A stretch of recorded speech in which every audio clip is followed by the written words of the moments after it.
From the Times and the Sunday Times, this is The Story. I'm Manveen Rana. On Tuesday afternoon, between the gleaming skyscrapers, the skyline of Doha suddenly changed. A huge plume of smoke was rising up from a residential neighbourhood as loud explosions rocked the city.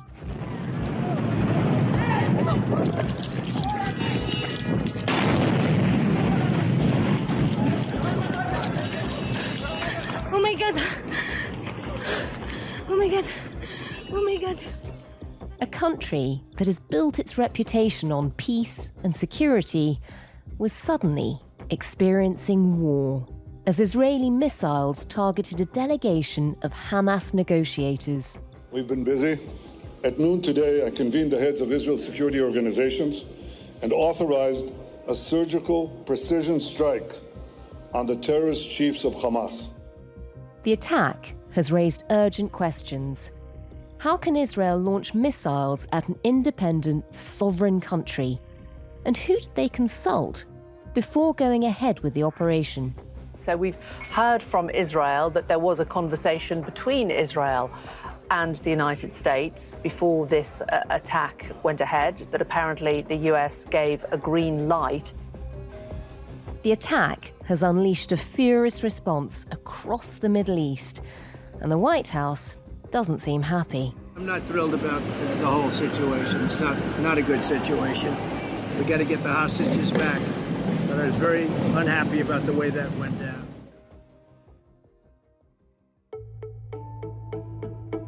Has the attack in Doha blown up any chance of a peace deal? And given the wall of international condemnation for Israel's actions, did the operation backfire?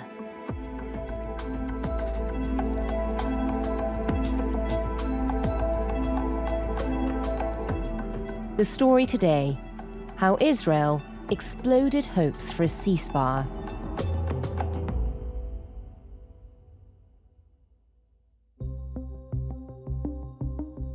I am Catherine Philp and I'm the World Affairs Editor at The Times.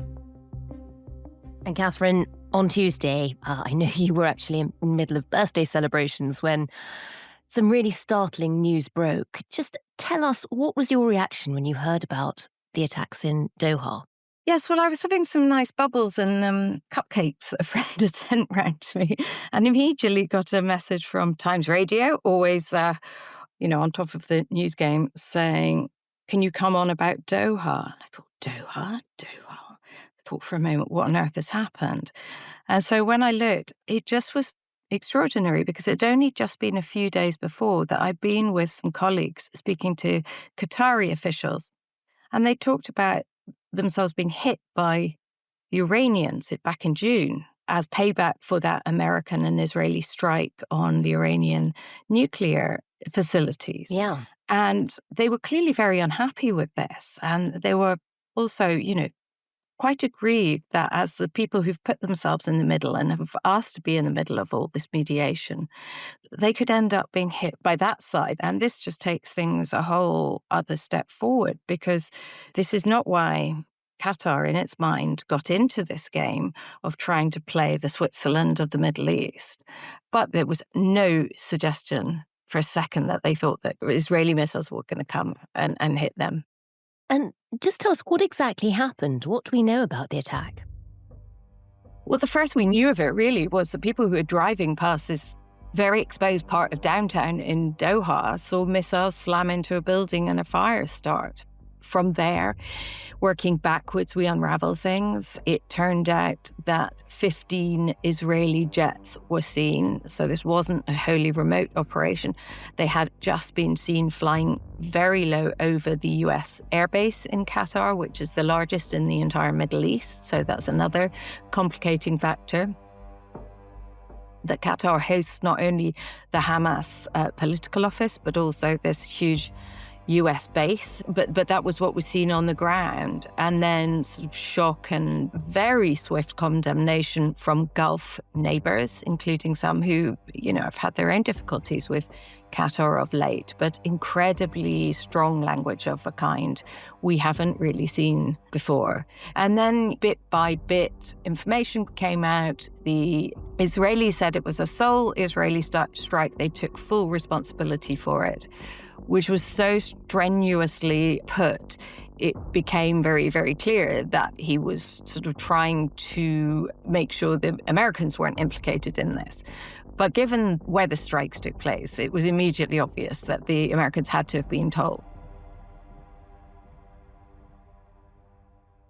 So it then transpires that the Americans were indeed given a heads up. And I think the exact timings on that are something that we're not quite clear yet about. The fact is that the US is such a critical sponsor of Israel and one of the only countries that has any leverage over it, that however advanced the plans were, I think it's generally accepted that the Americans could have called that off. We'll come back to that in just a moment. Before we do, though, just tell us, who was the attack targeting?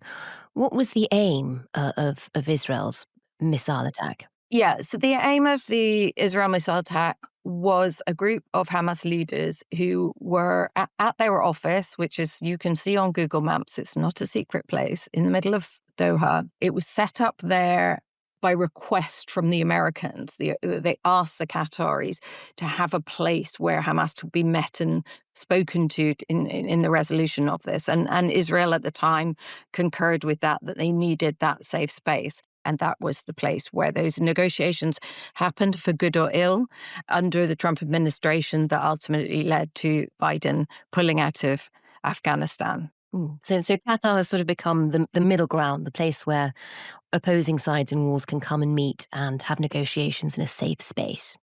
Exactly. And I mean, that's something that they've wanted to do. Is a very small nation with a very small population. They've decided that will be their USP, basically, that they will be that place.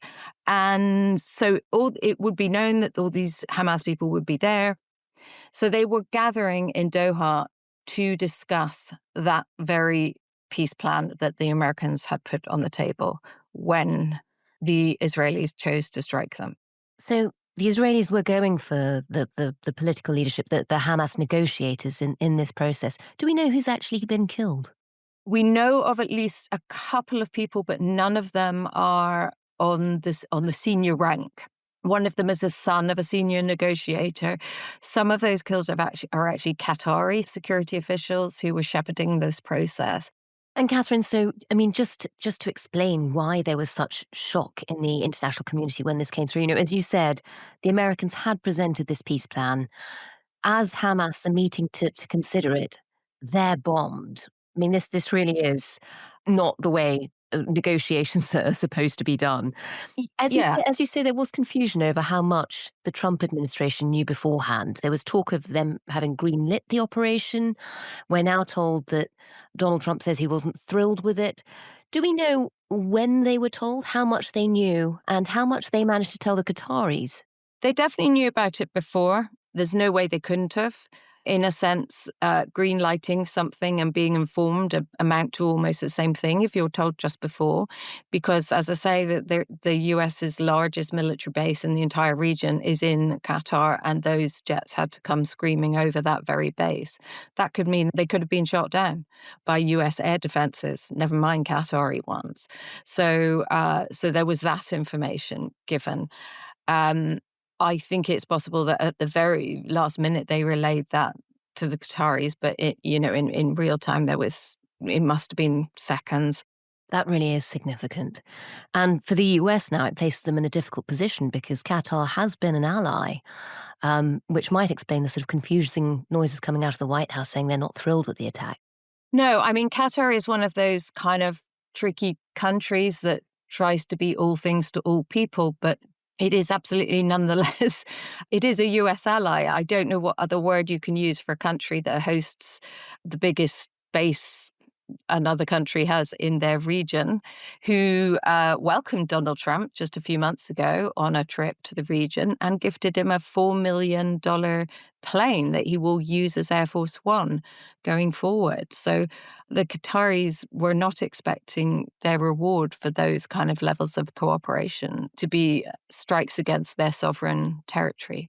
And as you were explaining earlier, the Qataris have sort of carved out this role for themselves in the Middle East as being the place where peace deals are done, being the safe space where negotiations can happen, where every side in a conflict can have an office and nobody attacks them up until now. What has the Qatari government said about what happened? I mean, they've expressed outrage. I don't think that they've gone so far as to say what the implications are for the future relationship with the US. But I think just as significantly as, you would expect outrage from a country whose citizens have been killed in this bombardment, at the very least, we certainly know that there have been several Qataris and that this happened in an area that where native Qataris would usually feel that they're in a very safe place, and suddenly, the war comes to them.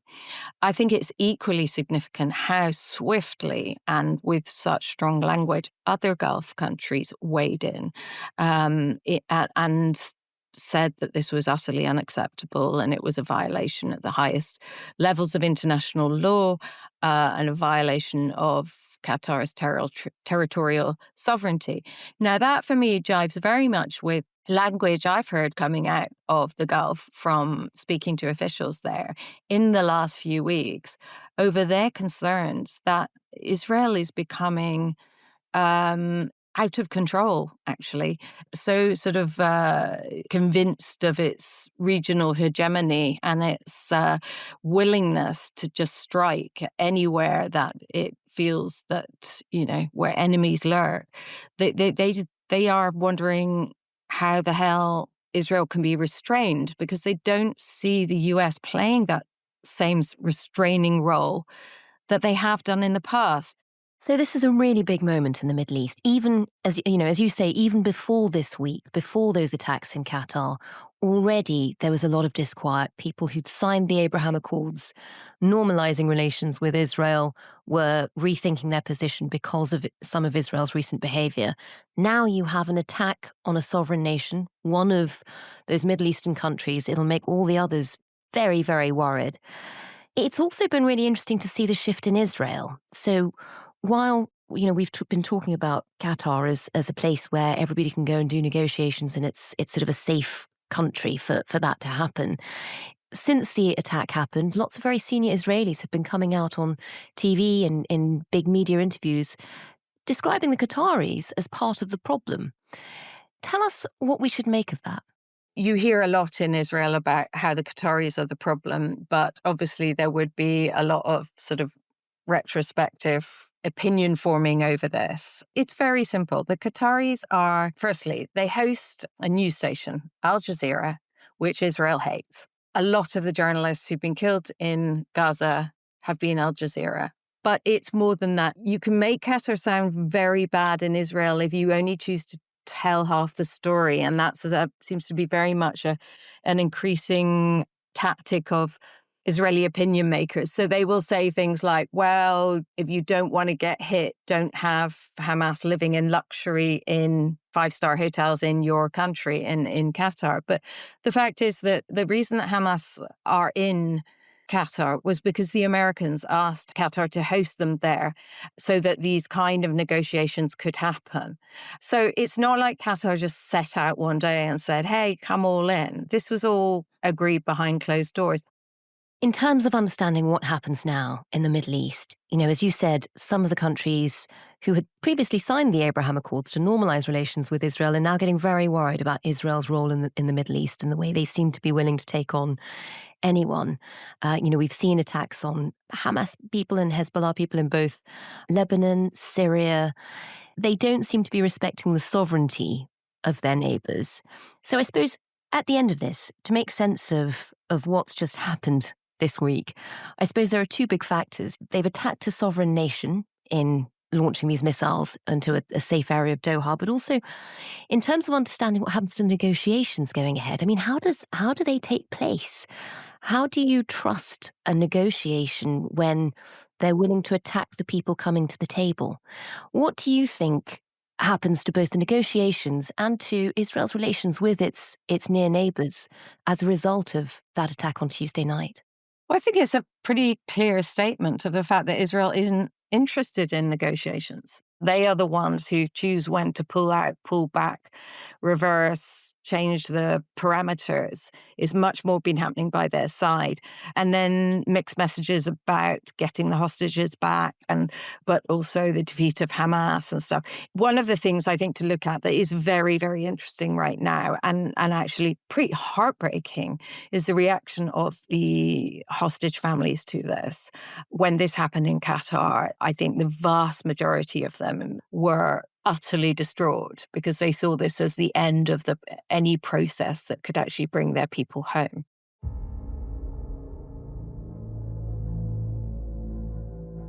They are horrified that it appears that Netanyahu has essentially just unilaterally ended those negotiations and has pivoted to what looks like to be now the total destruction of Gaza City.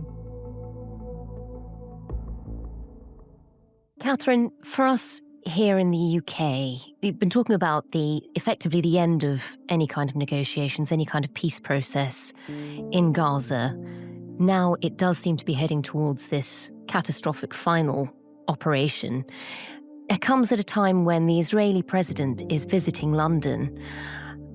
What does the British government make of all of this? What have they said about the attack in Qatar? And what do you think that conversation with the Israeli president will be like? I think it will be awkward. Keir Starmer's comments were strong, very strong. I condemn the strikes that Israel carried out in Doha yesterday. They violate Qatar's sovereignty. They do nothing to secure the peace that the UK and so many of our allies are committed to. And on a par with all other European neighbours, and pretty much on a par, to be honest, with Gulf neighbours too, when it looked like the Abraham Accords might be a goer for forging a new world order within the region. That could have worked very nicely for Britain. It could have brought in its duties towards Israel and its sense of allyship towards Israel with its historical allegiances with some of the Gulf powers. But I think that's just all got really blown up by this. So I would imagine that it's going to be tricky. I mean, Herzog, he's the president. It's quite a ceremonial role. I wonder if he really shies away from trying to talk about this at all, because he's actually said, so it's not a state visit, and he's actually framed it as he's coming to the UK to show solidarity with British Jews who are suffering from anti-Semitism. So, you've got two parties coming at this from a very, very different point of view. Britain has always been absolutely fulsome in its support of Israel's right to self-defense, but there is an enormous amount of disquiet about what is going on in Gaza, and in particular, what is now being launched in Gaza to take over Gaza City, whether that plausibly falls within self-defense anymore.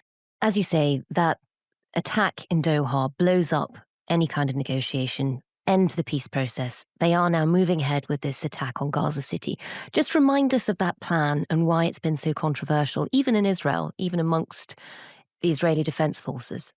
One of the reasons it's controversial amongst Israeli defense forces is it's the densest part of Gaza. That's where they're being sent in. It's the first time they've really been told to actually obliterate and conquer a city. And so the potential for loss of life, both civilian and military on both sides, is enormous. Israel have actually said that they will raze the entire city of Gaza City if Hamas does not surrender. And they've already started the systematic destruction of residential areas, high-rise buildings packed with explosives and being detonated in Gaza City. And that looks very much like an attempt to make sure that Gaza City cannot be re-inhabited. That's a demolition of a building. It is not an airstrike hitting an enemy combatant. Another issue People in Gaza City have had these leaflets fluttering down on them, telling them to move again. And I saw a footage yesterday of some guys catching these leaflets and looking just absolutely baffled, saying, what is this safe zone they're talking about? And it is true that the main humanitarian zone where Israel is asking people to go, Al-Mawasi, has been repeatedly bombed. And civilians have repeatedly been killed there. The other problem is all these zones are in the south of the country. Now, Israel has spoken openly about demanding that Egypt open that border and allow all the Palestinians out. And the fear amongst many Palestinians is that if they leave, and currently they can't leave, but Israel is increasingly talking about wanting them all just to leave. That obviously would be ethnic cleansing. There is no guarantee that they will be able to return, but also the fury amongst the region that by allowing them in, they would be acting as partners in the depopulation of Palestine, the death, the end of Palestine. How is the international community responding to that? I mean, is there pressure on Israel not to go ahead with it? Israel is obviously an ally to most of the Western countries, and they tend to try and mitigate their criticism of Israel. But overall, the sense is the only person who has any power to restrain the Israelis at this point is Netanyahu. But there's a feeling in the region that Netanyahu really got Trump's transactional way of doing things when he got him to be involved in the strikes on the Iranian nuclear facility at Fordo, and that they sort of were like, come on, you can join us in doing this, and then you'll be the hero who wipes out all of the evil Iranian stuff. And as far as the Israeli messaging about Gaza to the White House goes, they've just told Trump that, well, Gaza's it's just an Iranian enclave and it has to be cleansed. And so it is very hard to know what the parameters of peaceful resistance towards a coming potential catastrophe could be. There are not many countries that seem willing to censor Israel for this.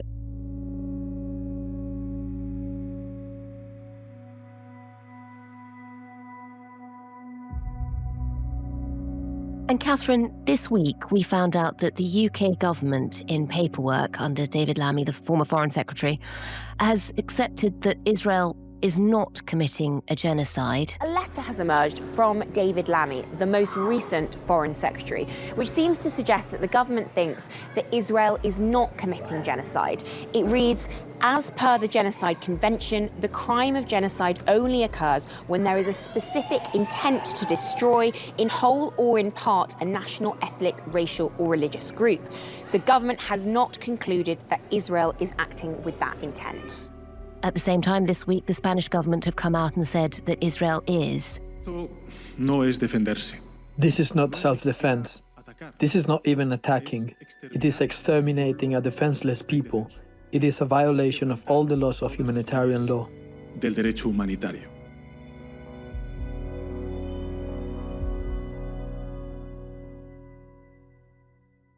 That argument will be going on amongst genocide scholars and lawyers right now, watching what's happening, what's unfolding. Just explain to us, for people watching, it's very confusing to try and make sense of these competing governments and their judgments on where things are. Just explain the complexity of why it's been so hard to work out whether what Israel is doing is a war crime of ethnic cleansing or whether it's more than that.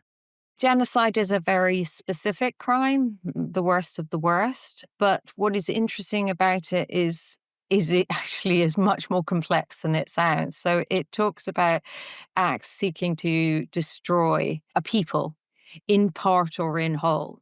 And you can do that by a variety of means. I once told a Times editor to his shop that you didn't need to actually kill anyone to commit a genocide. If you prevented any more births from a certain group of people forever. That would be genocide. So it's attempting to obliterate these people. The Lamy statement was peculiar because there clearly have been statements from the Israeli government that do signal genocidal intent. I mean, these talk from very senior officials of destroying the Palestinians as a whole. The notion that you could eject the entire Palestinian population from Gaza, that's a fairly clear genocide if you're trying to literally get rid of an entire population. I think that, again, the Lamy thing is very odd because the British government's position has always been, it's for the courts to decide. Well, two things. Firstly, the International Court of Justice, the highest court between states, has already ruled that Israel and all the member states of the UN have a duty to prevent genocide in Gaza. And they are warning that things are going in that manner. Because the fact is, if you wait till there's absolute definitive, unequivocal genocide, well, lots and lots of people are dead. The early warning signs ought to tell us something. The ICJ ruling ought to tell us something. It tells us that they have probable cause to believe that this is a real, live danger and that it needs to be stopped. And what we're not seeing enough from the international community and from those who are signatories of the UN Charter and therefore signatories to the responsibility to protect, we haven't seen much action from them that shows that they are willing to stand up to Israel in the face of the likelihood or potential of genocide taking place.